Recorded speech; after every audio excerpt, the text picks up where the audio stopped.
La plantation Belmont s'étendait sur des centaines d'hectares de terres fertiles, où la canne à sucre poussait sous le soleil brûlant des Caraïbes. Cette nuit de juillet 1791, la chaleur étouffante n'apportait aucun répit aux esclaves enfermés dans les baraquements. Les cicatrices sur leur dos racontaient l'histoire d'une cruauté sans limite, celle du maître Édouard Belmont et de ses fils. Dans la case la plus éloignée, 7 hommes et femmes attendaient. Ils avaient été convoqués par un message mystérieux, glissé sous leur porte quelques heures plus tôt. Le papier portait simplement ces mots, minuit. Venez si vous désirez la liberté. Kofi, le plus âgé du groupe, avait vu son fils de 12 ans mourir sous les coups de fouet 3 jours auparavant. Le garçon avait renversé accidentellement un seau d'eau devant le maître. 50 coups pour une maladresse. L'enfant n'avait pas survécu au 30e. Ayana serrait les poings en silence. On lui avait arraché ses 3 enfants, vendus à différents acheteurs la semaine précédente. Elle les avait suppliés à genoux de ne pas séparer sa famille. Les rires du maître résonnaient encore dans sa tête. Malik portait les marques du fer rouge sur les 2 joues. Son crime ? Avoir appris à lire dans un vieux livre abandonné. Belmont l'avait puni publiquement pour servir d'exemple. Nia avait 17 ans. Le fils aîné de Belmont l'avait violée la nuit dernière, comme il le faisait régulièrement depuis ses 14 ans. Personne ne venait à son secours quand elle criait. Jabari avait travaillé 16 heures d'affilée dans les champs avant de s'effondrer d'épuisement.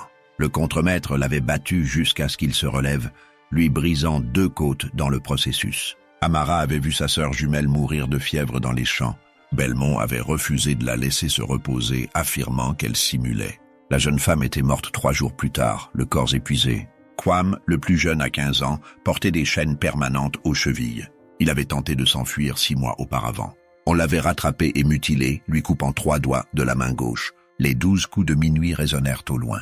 La porte de la case s'ouvrit sans qu'aucune main ne la touche. Une silhouette entra, enveloppée dans une cape noire qui semblait absorber la lumière des bougies. L'homme qui se tenait devant eux possédait des traits qu'aucun d'entre eux ne parvenait à fixer clairement. Son visage changeait constamment comme une flamme vacillante. Seuls ses yeux restaient constants, d'un rouge profond qui brillait dans la pénombre. « Je sais pourquoi vous êtes ici », dit-il d'une voix douce qui résonnait étrangement dans leur tête. « La souffrance vous a amené à moi. La soif de vengeance brûle dans vos cœurs comme un feu qui ne s'éteint jamais. » Kofi se leva le visage dur. « Qui êtes-vous » ? J'ai porté de nombreux noms à travers les siècles. Certains m'appellent le collectionneur. D'autres, le marchand de minuit. Mon identité importe peu. Ce qui compte, c'est ce que je peux vous offrir. Il fit quelques pas dans la pièce, sa cape flottant derrière lui, sans qu'aucun vent ne souffle. Une seule nuit, du coucher au lever du soleil. Pendant ces heures, vous posséderez un pouvoir absolu sur ceux qui vous ont torturé. Aucune limite, aucune contrainte. Vous pourrez leur infliger tout ce qu'ils vous ont fait subir et bien plus encore. Ayana s'avança. « Quel est le prix ?» Le visiteur sourit, révélant des dents parfaitement blanches. « Votre âme, naturellement. À l'aube, quand le soleil se lèvera, vous mourrez. Votre esprit m'appartiendra pour l'éternité. » Un silence pesant tomba sur le groupe. 7 vies contre une nuit de vengeance. L'équation paraissait déséquilibrée, absurde même. Pourtant, chacun d'entre eux savait que leur existence actuelle ne valait guère mieux que la mort. Malik brisa le silence. « Nous souffrons déjà en enfer. Mourir en emportant nos bourreaux avec nous semble un marché équitable. Vous comprenez parfaitement, dit le collectionneur. Mais je dois être transparent. Ce pouvoir transformera votre âme de manière irréversible. Vous deviendrez ce que vous haïssez le plus. La cruauté que vous subirez deviendra la vôtre. C'est le prix véritable. » Nia s'approcha, le regard brûlant. « Ils ont déjà transformé nos âmes. Ils nous ont volé notre humanité. Accepter votre offre ne change rien à ce que nous sommes devenus. » Le collectionneur hocha la tête lentement. « Alors nous avons un accord. Chacun doit accepter individuellement. Une fois le pacte scellé, il ne peut être rompu. » Kofi fut le premier à s'avancer. « Mon fils mérite d'être vengé. Je prends ce marché. » Un à un, les autres s'approchèrent. Ayana, Malik, Nia, Jabari, Amara, Kwam. 7 âmes échangées contre une nuit de pouvoir absolu. Le collectionneur sortit un parchemin ancien de sa cape. « Signez avec votre sang. Le pacte sera scellé. » Il leur tendit une dague dont la lame brillait d'une lueur étrange. Chacun se coupa la paume et laissa son sang former sa marque sur le document. Au moment où le 7e nom fut inscrit, le parchemin s'enflamma d'une flamme bleue avant de disparaître. « C'est fait, » dit le collectionneur. « Vous avez jusqu'à l'aube. Utilisez votre temps à bon escient. » Il disparut dans un tourbillon de fumée noire. Les 7 esclaves sentirent immédiatement le changement. Une énergie inconnue parcourait leurs veines. Leurs blessures ne faisaient plus mal. Leurs corps affaiblis retrouvaient une force qu'ils n'avaient jamais connue. Kofi fut le premier à quitter la case. Ses pas ne faisaient aucun bruit sur le sol de terre battue. Il se dirigea vers la grande maison, celle où Belmont et sa famille dormaient dans des lits douillets, protégés du monde par des murs épais. Les autres le suivirent. Ils avançaient comme des ombres, invisibles aux gardes qui patrouillaient. Le pouvoir du pacte les rendait intouchables, invincibles pour cette nuit unique. La porte principale s'ouvrit sans résistance. L'intérieur de la maison respirait le luxe et l'opulence. Des tableaux ornaient les murs, représentant plusieurs générations de Belmont. Des meubles importés d'Europe meublaient chaque pièce. Tout cela bâti sur la souffrance et le sang. Kofi monta les escaliers, guidé par un instinct qu'il ne comprenait pas entièrement. Il savait exactement où trouver celui qu'il cherchait. La chambre du maître Belmont occupait tout le 2e étage. L'homme dormait paisiblement, ronflant légèrement. Sa femme reposait à ses côtés, son visage détendu, reflétant une vie sans souci. Kofi s'approcha du lit, observant l'homme qui avait ordonné la mort de son fils. Belmont ouvrit les yeux brusquement, comme s'il sentait une présence. Ses yeux s'écarquillèrent en voyant Kofi debout près de lui. Il voulut crier, mais aucun son ne sortit de sa gorge. Le pouvoir du pacte le paralysait complètement. « Bonsoir, maître », dit Kofi d'une voix calme. « Vous vous souvenez de mon fils ? Le petit garçon de 12 ans que vous avez tué pour un seau d'eau renversé ?» La terreur envahit les yeux de Belmont. Il essayait désespérément de bouger, de parler, de faire quoi que ce soit. Son corps refusait de lui obéir. 50 coups de fouet, c'est ce que vous lui avez infligé. Il est mort au 30e coup, mais vous avez continué. Vous vouliez que tout le monde voie ce qui arrivait à ceux qui vous contrariaient. Kofi saisit Belmont par le cou et le tira hors du lit. L'homme tomba lourdement sur le sol, toujours incapable de bouger volontairement. Sa femme se réveilla en sursaut, mais Amara était déjà à ses côtés, posant une main sur son épaule pour la maintenir immobile. « Vous allez ressentir chaque coup que mon fils a reçu, » continua Kofi. « Mais contrairement à lui, vous ne mourrez pas au 30e. Vous ressentirez les 50 coups. Et ce ne sera que le début. » Kofi claqua des doigts. Un fouet apparut dans sa main, identique à celui que le contremaître utilisait dans les champs. Les lanières de cuir portaient encore des traces de sang séché. Le premier coup déchira la chemise de nuit de Belmont et ouvrit sa peau. L'homme voulut hurler, mais seul un gémissement étouffé sortit de sa bouche. Le 2e coup traça une ligne parallèle à la première. Le sang commença à couler sur le plancher ciré. « Mon fils pleurait », dit Kofi entre 2 coups. « Il vous suppliait d'arrêter. Il promettait de faire attention. Vous avez ri. » Coup après coup, méthodiquement, Kofi administrait sa vengeance. Au 10e coup, le dos de Belmont n'était plus qu'une masse de chair lacérée. Au 20e, l'homme avait perdu conscience 2 fois, mais le pouvoir du pacte le ramenait à chaque fois à la réalité pour qu'il ressente pleinement sa douleur. Au 30e coup, celui qui avait tué son fils, Kofi, s'arrêta un instant. Il regarda Belmont trembler sur le sol, baignant dans son sang. « Mon fils est mort ici. Vous continuez à vivre. Ce n'est pas équitable. » Les 20 coups suivants furent donnés avec une rage froide. Kofi ne criait pas, ne laissait transparaître aucune émotion excessive. C'était une exécution méthodique, calculée. Chaque coup était mesuré pour infliger le maximum de douleur sans tuer.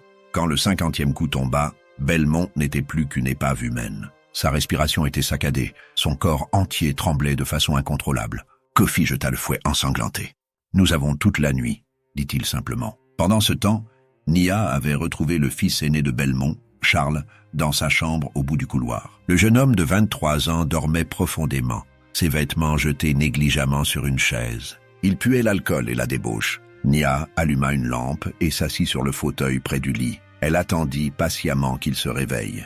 Elle voulait qu'il la voie, qu'il comprenne ce qui allait lui arriver. Charles ouvrit les yeux lentement, groggy. Il fallut quelques secondes avant qu'il ne réalise qu'une esclave se trouvait dans sa chambre. Son premier réflexe fut la colère. « Comment oses-tu entrer ici ? Je vais te faire fouetter jusqu'à... » Il s'arrêta net en croisant le regard de Nia. Quelque chose dans ses yeux le glaça jusqu'aux os. Ce n'était pas la peur habituelle qu'il voyait chez les esclaves.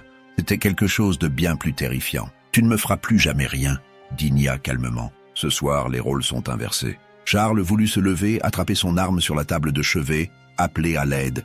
Rien ne fonctionnait. Son corps lui obéissait à peine, comme s'il était pris dans un cauchemar éveillé. « Combien de fois ?» demanda Nia. « Combien de fois es-tu venu me prendre contre ma volonté ?» J'ai essayé de compter au début. J'ai perdu le compte après la 50e fois. Elle se leva et s'approcha du lit. « Tu me disais que j'étais chanceuse, que je devrais être reconnaissante de ton attention. Tu riais quand je pleurais. » Charles essaya de parler, de trouver des excuses, des justifications. Les mots moururent dans sa gorge. Nia posa une main sur son front. « Je pourrais te tuer rapidement. Ce serait trop simple. Tu mérites de comprendre ce que tu m'as fait ressentir toutes ces nuits. Elle ferma les yeux, se concentrant sur le pouvoir qui coulait en elle.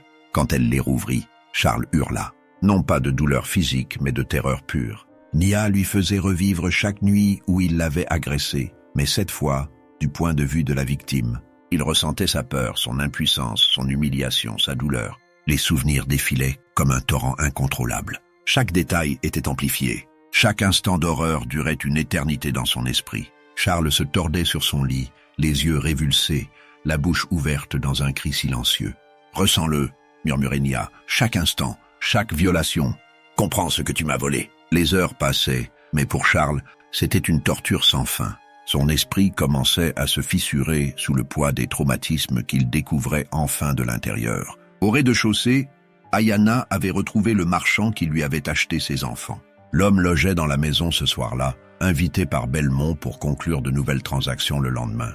Jacques Fontaine était un homme corpulent, qui s'était enrichi dans le commerce d'esclaves. Il avait développé une spécialité particulièrement cruelle, séparer les familles pour maximiser ses profits. Les mères sans enfants se vendaient moins cher, tout comme les enfants sans parents. Mais en les séparant, il pouvait tirer un meilleur prix de chaque vente individuelle. Ayana l'avait traîné jusqu'au salon principal. Elle avait allumé toutes les lampes, voulant qu'il voie clairement ce qui allait lui arriver. Fontaine était attaché à une chaise, le visage en sueur malgré la fraîcheur de la nuit. « Vous ne vous souvenez pas de moi » dit Ayana. « Pourquoi le feriez-vous? Je n'étais qu'une marchandise parmi tant d'autres. Mais moi je me souviens parfaitement de vous. » Elle tournait autour de lui, ses pas résonnant sur le parquet. « Mes 3 enfants. Marie avait 8 ans, Thomas en avait 6. Le petit Jean venait tout juste d'avoir 4 ans. Vous les avez arrachés à mes bras. » Fontaine essayait de parler, mais sa voix tremblait trop. C'était juste du commerce, rien de personnel. Ayana s'arrêta devant lui. « Rien de personnel ?» Vous avez détruit ma vie, celle de mes enfants, et ce n'était rien de personnel? Elle leva la main. Dans sa paume brillait une petite flamme bleue. « Je vais vous montrer ce que ressentent les enfants quand on les arrache à leur mère. Je vais vous montrer la terreur, la confusion, le désespoir. » La flamme grandit et enveloppa Fontaine. Ce n'était pas un feu ordinaire qui brûlait la chair. C'était quelque chose de bien plus profond. Il sentait son esprit se fragmenter, se diviser en 3 parties distinctes. Chaque fragment portait les émotions et les souvenirs d'un de ses enfants au moment de la séparation. Il ressentait simultanément la terreur de Marie, qui ne comprenait pas pourquoi sa maman ne venait pas la chercher. Le chagrin inconsolable de Thomas qui pleurait sans arrêt dans sa nouvelle cellule. La confusion totale du petit Jean qui appelait sa mère encore et encore sans comprendre pourquoi elle ne répondait pas. Mais ce n'était pas tout. Ayana lui faisait également ressentir sa propre douleur à elle, celle d'une mère qui entendait ses enfants crier son nom pendant qu'on les emmenait. L'impuissance absolue, la culpabilité d'être encore en vie alors que ses enfants souffraient quelque part. Fontaine hurlait maintenant, des larmes coulant sur son visage. « Arrêtez! Par pitié! Je suis désolé. »« Désolé ?» répéta Ayana d'une voix glaciale. « Combien de mères vous ont supplié d'arrêter? Combien d'enfants ont pleuré en vous demandant de les ramener chez eux? Leur avez-vous accordé la pitié qu'ils demandaient ?» Elle intensifia la flamme. Fontaine sentait maintenant des centaines de séparations différentes, toutes les familles qu'il avait détruites au fil des années. Chaque douleur, chaque traumatisme, chaque cœur brisé. Son esprit nageait dans un océan de souffrance qu'il avait lui-même créé. « Vous allez porter ce poids jusqu'à ce que cette nuit se termine, » dit Ayana. « Chaque seconde vous semblera une éternité, et quand l'aube viendra, vous emporterez cette douleur avec vous dans la mort. » Dans les écuries, Malik et Djabari avaient retrouvé le contremaître Pierre Leclerc. C'était un homme brutal qui prenait un plaisir sadique à punir les esclaves. Il avait été lui-même esclave dans sa jeunesse, affranchi par le père de Belmont en récompense de sa loyauté. Depuis, il se montrait encore plus cruel envers ses anciens pères que ne l'auraient été des hommes nés libres. Leclerc se réveilla attaché à un poteau, celui-là même qu'il utilisait pour les punitions publiques. La nuit était claire, la lune presque pleine illuminait la scène d'un une lumière froide. Malik se tenait devant lui, tenant le fer à marquer que Leclerc avait utilisé sur lui. Le métal rougeoyait dans l'obscurité, chauffé par des moyens qui dépassaient la compréhension humaine. « Tu te souviens de ce jour ?» demanda Malik. « J'avais trouvé ce livre dans la grange. Je voulais juste apprendre à lire. C'est un crime d'aspirer au savoir ?» Leclerc cracha par terre. Même maintenant, même face à sa propre mort, il refusait de montrer de la faiblesse. « Les esclaves qui savent lire deviennent dangereux. Je t'ai marqué pour ton propre bien. » Djabari éclata d'un rire sans humour. « Pour son propre bien, tu l'as mutilé publiquement. Tu as transformé son visage en avertissement vivant. » Malik approcha le fer rougeoyant. 2 marques, une sur chaque joue. Tu as pris ton temps, savourant mes cris. Les autres esclaves étaient forcés de regarder. Il appuya le fer contre le front de Leclerc. L'odeur de chair brûlée emplit l'air. Le contremaître hurla, un son qui déchira la nuit. Malik maintint le fer en place pendant 10 secondes interminables avant de le retirer. « C'est pour la première marque », dit-il calmement. Il répéta l'opération sur la joue droite de Leclerc, puis sur la gauche. Ensuite sur le cou, le torse, les bras. Chaque application du fer durait un peu plus longtemps que la précédente. Malik travaillait méthodiquement, transformant le corps de Leclerc en une carte de cicatrices brûlées. Jabari, pendant ce temps, préparait son propre châtiment. Il avait rassemblé des outils de la forge. Marteau, tenaille, ciseaux à métaux. Leclerc l'avait battu si souvent qu'il avait perdu le compte. 2 côtes brisées, la dernière fois, pour simple épuisement. « Tu disais toujours que nous étions paresseux, » dit Jabari, « que nous simulions la fatigue. Je vais te montrer ce que c'est que de travailler jusqu'à l'épuisement total. » Il utilisa le pouvoir du pacte pour forcer le corps de Leclerc à travailler. Les muscles du contremaître se contractaient contre sa volonté, encore et encore, sans repos. C'était comme si tout son corps effectuait le travail le plus éreintant possible, sans jamais pouvoir s'arrêter. Leclerc sentait ses muscles se déchirer, ses os craquer sous la pression. La douleur était indescriptible, et Jabari ne faisait que commencer. Il allait maintenir ce supplice pendant des heures, jusqu'à ce que le corps de Leclerc soit complètement brisé. « 16 heures, dit Jabari. C'est ce que j'ai travaillé ce jour-là. Tu vas ressentir chaque minute. » Amara et Kwame avaient découvert quelque chose d'inattendu en explorant la maison. Une porte cachée derrière une bibliothèque menait à une cave secrète. Ce qu'ils y trouvèrent leur glaça le sang, même après tout ce qu'ils avaient déjà vécu. La cave servait de prison privée. Plusieurs esclaves y étaient enchaînés, dans un état déplorable. Certains étaient là depuis des mois, oubliés par tous. Belmont s'en servait pour punir ceux qu'il jugeait particulièrement problématiques, les faisant simplement disparaître. Parmi les prisonniers se trouvait le frère aîné de Kwame, Marcus. Le jeune homme pensait son frère mort depuis 2 ans. Marcus était méconnaissable, émacié, à moitié fou. Mais ses yeux s'illuminèrent faiblement en reconnaissant son petit frère. Kwame brisa les chaînes d'un simple geste. Le pouvoir du pacte rendait ces obstacles physiques dérisoires. Il aida son frère à se lever, mais Marcus pouvait à peine tenir debout. « Je vais le tuer », murmura Kwame d'une voix tremblante. « Je vais faire souffrir Belmont comme jamais personne n'a souffert. » Amara posa une main sur son épaule. « Kofi s'occupe de lui. Mais il y a quelqu'un d'autre ici qui mérite notre attention. » Elle désignait le fond de la cave, où un homme plus âgé était enchaîné à part. C'était le père de Belmont, Henri, que tout le monde croyait mort depuis 10 ans. La famille avait organisé des funérailles élaborées. Mais le vieil homme était bien vivant, prisonnier de son propre fils. Kwame comprit immédiatement. Il voulait affranchir les esclaves. J'ai entendu des rumeurs quand j'étais petit. Henri leva la tête, ses yeux encore vifs malgré les années de captivité. Mon fils, il a découvert mes intentions. Il m'a enfermé ici et a pris le contrôle de la plantation. Il a tout transformé en enfer. Amara s'approcha de lui. Sa sœur jumelle était morte dans les champs, refusant les soins pendant sa maladie. Belmont continuait la tradition de cruauté établie par... Qui exactement? Si le père voulait libérer les esclaves, comment le fils était-il devenu un tel monstre? Racontez-nous tout, demanda-t-elle. Henri parla d'une voix rauque. Il avait effectivement voulu mettre fin à l'esclavage sur sa plantation. Non par bonté d'âme, mais par calcul économique. Il avait étudié les nouvelles théories venues d'Europe et pensait que le travail rémunéré serait plus profitable. Mais Édouard, son fils unique, avait grandi dans l'opulence. Il considérait les esclaves comme des objets, des biens à exploiter au maximum. Quand Henri avait annoncé ses intentions, Édouard avait organisé un coup. Avec l'aide du contremaître Leclerc, il avait emprisonné son père et fait croire à sa mort. « Il est bien pire que je ne l'ai jamais été », murmura Henri. « J'étais cruel par cupidité, lui l'est par plaisir. Il aime voir souffrir. » Kwame sentait la rage bouillonner en lui. Même le père, qui se présentait comme moins mauvais, restait un esclavagiste. Ses motivations pour l'abolition n'avaient rien à voir avec la compassion.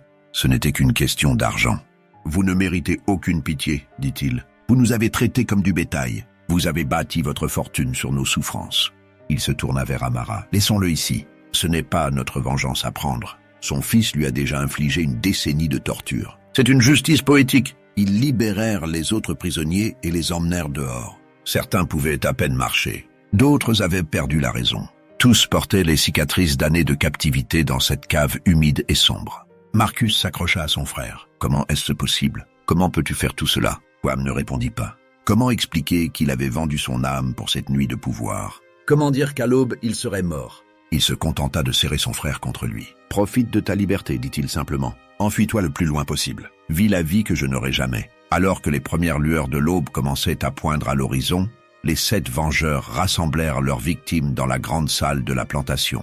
Belmont, ses 2 fils, sa femme, le marchand Fontaine, le contremaître Leclerc et plusieurs autres complices de leur souffrance. Certains étaient à peine conscients, d'autres priaient, suppliaient, offraient tout ce qu'ils possédaient. Aucune de leurs supplications ne trouvait d'écho. Kofi se tenait au centre de la pièce, regardant son ancien maître. Belmont n'était plus que l'ombre de lui-même. Son corps était brisé, son esprit fragmenté par des heures de torture méthodique. Pourtant, il était encore vivant, maintenu dans cet état par le pouvoir du pacte. « Vous nous avez volé nos vies », dit Kofi d'une voix qui portait dans toute la salle. « Vous nous avez traités comme des animaux, pire que des animaux. Vous avez tué nos enfants, violé nos femmes, brisé nos corps et nos esprits. Pourquoi ? Pour l'argent, pour le pouvoir, pour le plaisir. » Il regarda chacun des 7 vengeurs. Nia, dont le regard était maintenant vide après avoir détruit l'esprit de Charles. Ayana, qui tremblait légèrement, épuisée par l'intensité des émotions qu'elle avait fait ressentir à Fontaine. Malik et Djabari, couverts du sang de Leclerc. Amara, qui portait le poids de tous les morts de la plantation. Kwam, le plus jeune, qui avait dû dire adieu à son frère. « Nous avons obtenu notre vengeance », continua Kofi. « Mais regardez-nous, regardez ce que nous sommes devenus. » Il avait raison. Au cours de cette nuit, ils avaient franchi une ligne qu'ils ne pensaient jamais traverser. Ils étaient devenus les monstres qu'ils combattaient. La cruauté qu'ils avaient infligée dépassait même celle qu'ils avaient subie. Ayana se mit à pleurer doucement. « Mes enfants, ils auraient eu honte de moi cette nuit. »« Non », dit Nia d'une voix ferme. « Tes enfants auraient compris. Nous n'avons fait que rendre ce qui nous était dû. » Mais au fond d'elle-même, elle savait que c'était un mensonge.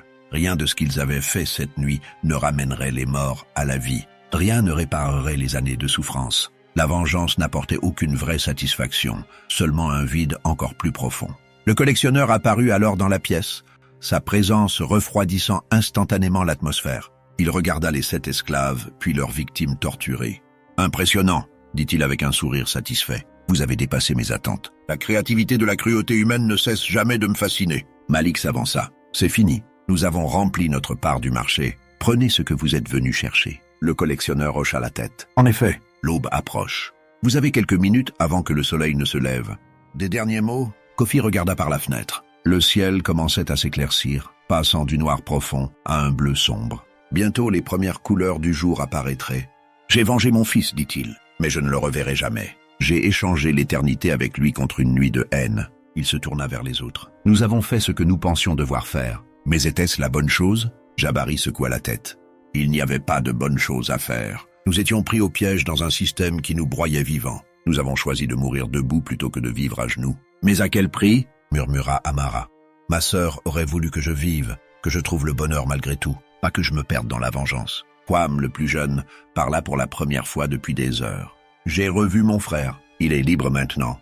Peut-être que c'est suffisant. Peut-être qu'une vie sauvée vaut une âme perdue. » Le collectionneur écoutait ces échanges avec intérêt. Intéressant. Des regrets au moment final. « C'est plus commun que vous ne le pensez. » Il fit quelques pas vers Belmont, qui gémissait faiblement sur le sol. « Et vous, maître de plantation, avez-vous appris quelque chose cette nuit ?» Belmont leva les yeux, ses lèvres fendues, formant des mots à peine audibles. « Pitié, pitié !»« La pitié ?» répéta le collectionneur. « Vous l'avez supplié souvent, quand vos victimes vous imploraient. » Il se tourna vers les 7 vengeurs. « Voilà la vérité que vous avez découverte cette nuit. La cruauté engendre la cruauté. La violence appelle la violence. Vous pensiez vous libérer en les détruisant, mais vous n'avez fait que vous enchaîner davantage. » Nia s'avança, la colère dans les yeux. « Ne nous faites pas la morale. Vous nous avez donné ce pouvoir. Vous saviez ce qui allait se passer. »« Bien sûr, » admit le collectionneur. « Je savais exactement comment cette nuit se déroulerait. J'ai assisté à ce même scénario des milliers de fois, dans des milliers d'endroits différents. L'oppression et la révolte, la vengeance et le regret.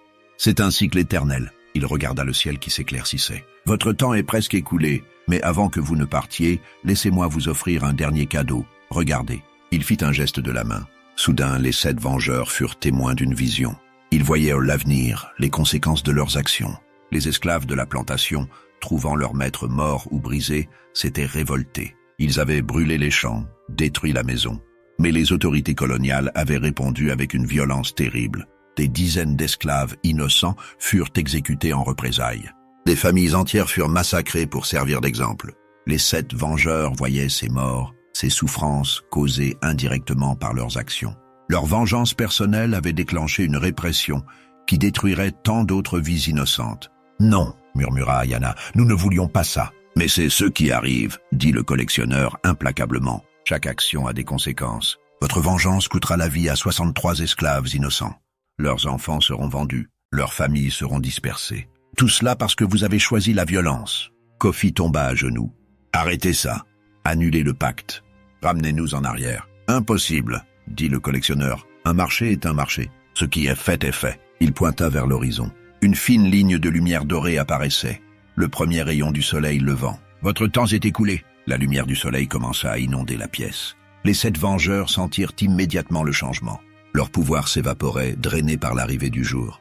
Leurs corps, maintenus artificiellement forts pendant la nuit, commencèrent à faiblir. Kofi fut le premier à tomber. Il s'effondra sur le sol, son souffle devenant laborieux. Il regarda une dernière fois Belmont, l'homme qui l'avait torturé pendant des heures. L'ancien maître était toujours vivant, mais complètement détruit, physiquement et mentalement. « Mon fils, » murmura Kofi, « je voulais que sa mort ait un sens. » Mais au fond de lui, il savait que c'était faux. Son fils était mort pour rien et sa propre mort ne changerait rien non plus.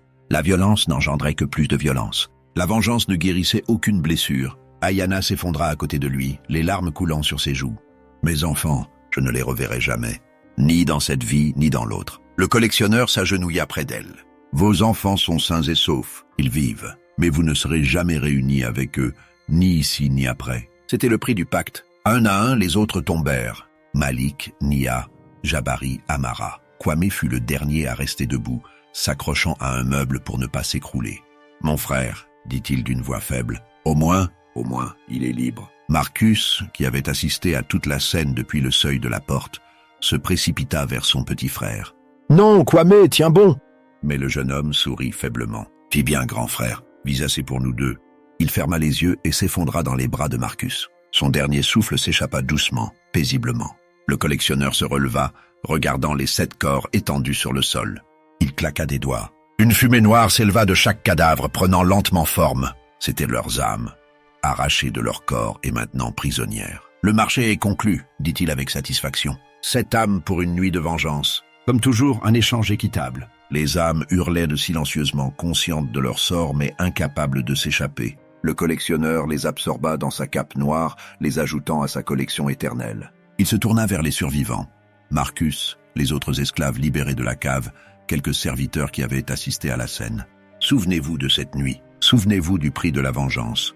Et choisissez mieux que ceux qui sont tombés ici. Puis il disparut dans un tourbillon de fumée, emportant avec lui les âmes de 7 vengeurs. Quand les premiers rayons du soleil pénètrent dans la grande maison, Marcus reste agenouillé près du corps sans vie de son frère Kwame. La scène qui se dévoile est d'une horreur absolue. Les maîtres ont survécu, mais ils sont détruits. Belmont, le propriétaire de la plantation, ne parle plus. Son regard est vide, perdu dans un néant que personne ne peut atteindre. Les 50 coups de fouet ont marqué son dos, mais c'est son esprit qui porte les blessures les plus profondes. Charles, le fils aîné qui violait régulièrement Nia, est recroquevillé dans un coin. Il se balance d'avant en arrière en murmurant des paroles incompréhensibles. Les souvenirs traumatisants que Nia lui a implantés l'ont rendu complètement fou. Il ne retrouvera jamais la raison. Le marchand Fontaine, celui qui avait séparé Ayana de ses 3 enfants, est mort. Son cœur n'a pas supporté le poids de toute la douleur qu'elle lui a fait ressentir. Son visage reste figé dans une expression de terreur pure. Le contremaître Leclerc respire encore faiblement. Son corps brûlé et brisé par Malik et Jabari n'est plus qu'une masse de chair torturée. Il mourra dans les heures qui viennent, seul et dans une agonie indescriptible. Les autres esclaves commencent à arriver, attirés par les bruits de la nuit. Ils découvrent la scène avec des émotions contradictoires. D'un côté, la satisfaction de voir leurs oppresseurs punis. De l'autre, la terreur de réaliser que 7 des leurs sont morts pour obtenir cette vengeance. Mama Zuri, la doyenne de la plantation respectée pour sa sagesse, s'approche des corps. Elle examine longuement chaque visage avant de secouer la tête tristement. Elle comprend immédiatement ce qui s'est passé. Ces 7 personnes ont choisi la voie de la vengeance, et maintenant leurs âmes sont perdues pour l'éternité, prisonnières du collectionneur. Un jeune esclave proteste. Pour lui, les 7 vengeurs sont des héros qui ont osé faire ce que personne d'autre n'avait le courage d'accomplir. Ils ont puni ceux qui les torturaient, mais Mama Zuri lui répond avec sagesse. Elle lui fait observer le prix qu'ils ont payé et ce qu'ils sont devenus. Au cours de cette nuit, les 7 vengeurs se sont transformés en créatures aussi cruelles et monstrueuses que leurs bourreaux. La vengeance ne libère jamais, elle enchaîne encore plus profondément. Marcus serre toujours le corps de son jeune frère contre lui. Il demande ce qu'ils vont faire maintenant. Mama Zuri regarde au loin vers les autres plantations où des esclaves continuent de travailler sous le soleil brûlant. Cette nuit de vengeance n'a rien changé au système. Les chaînes restent en place. Les esclaves discutent longuement de leur situation. Certains veulent fuir immédiatement pour profiter de la confusion. D'autres craignent les représailles terribles des autorités coloniales. Finalement, ils décident de raconter une version mensongère des événements. Les 7 vengeurs seraient morts d'une fièvre soudaine. Les maîtres auraient été blessés dans un incendie accidentel. Personne ne croira vraiment cette histoire, mais elle offre une explication officielle acceptable. Les autorités coloniales ne s'intéresseront pas beaucoup à la mort de quelques esclaves, tant que la plantation reste productive et que la propriété demeure intacte. Marcus aide à transporter le corps de Kwame vers le modeste cimetière des esclaves. Ils enterrent les 7 vengeurs côte à côte sous un grand acacia. Mama Zuri prononce une prière dans leur langue ancestrale. Elle dit que ces 7 personnes ont payé le prix de la haine et que leurs souffrances doivent enseigner aux vivants que la vengeance n'est jamais la réponse. La vraie liberté ne vient pas de la destruction des ennemis, mais de la transformation des cœurs. Les semaines suivantes sont chaotiques. Les autorités enquêtent, mais ne trouvent pas de preuves concrètes. Belmont ne peut plus parler. Charles est interné dans un asile psychiatrique. La plantation est vendue à un nouveau propriétaire, légèrement moins cruel, mais tout aussi attaché au système esclavagiste. L'histoire des 7 vengeurs se répand comme une traînée de poudre parmi les esclaves de toute la région. Certains y voient une source d'inspiration, la preuve qu'ils peuvent se battre. D'autres y voient un avertissement sur les dangers de la vengeance. Marcus devient un leader. Il raconte l'histoire de son frère, mais pas comme un conte héroïque. Il explique le prix qu'ils ont payé et comment la vengeance les a transformés en monstres. Il prêche une forme de résistance différente, basée sur la solidarité et l'espoir, plutôt que sur la haine. Avec l'aide de Mama Zuri, Marcus crée un réseau secret d'entraide entre les plantations. Ils organisent des évasions réfléchies qui minimisent les représailles. Ils préservent les cultures et traditions africaines, maintenant vivant un sentiment d'identité malgré l'oppression. Les années passent, la révolution haïtienne éclate, inspirée en partie par des histoires comme celle des 7 vengeurs. Mais les leaders ont appris des erreurs du passé. Ils ne cherchent pas simplement à inverser les rôles, mais à créer un système entièrement nouveau. Marcus vit assez longtemps pour voir l'abolition de l'esclavage. À 70 ans, il retourne sur les tombes. Il dit aux pierres silencieuses que les 7 vengeurs avaient raison sur une chose. La liberté méritait qu'on se batte pour elle. Mais ils se sont trompés sur la méthode. La vraie victoire n'est pas dans la destruction des ennemis, mais dans la construction d'un monde meilleur. Dans une dimension hors du temps, le collectionneur contemple ses nouvelles acquisitions. Les 7 âmes sont condamnées à revivre éternellement cette nuit fatidique. Kofi répète sans cesse ses coups de fouet contre Belmont, chaque frappe devenant une éternité de regrets. Ayana pleure pour ses enfants qui ont grandi sans elle et l'ont oubliée. Malik revit sa mutilation. Nia porte le poids des traumatismes qu'elle a infligés.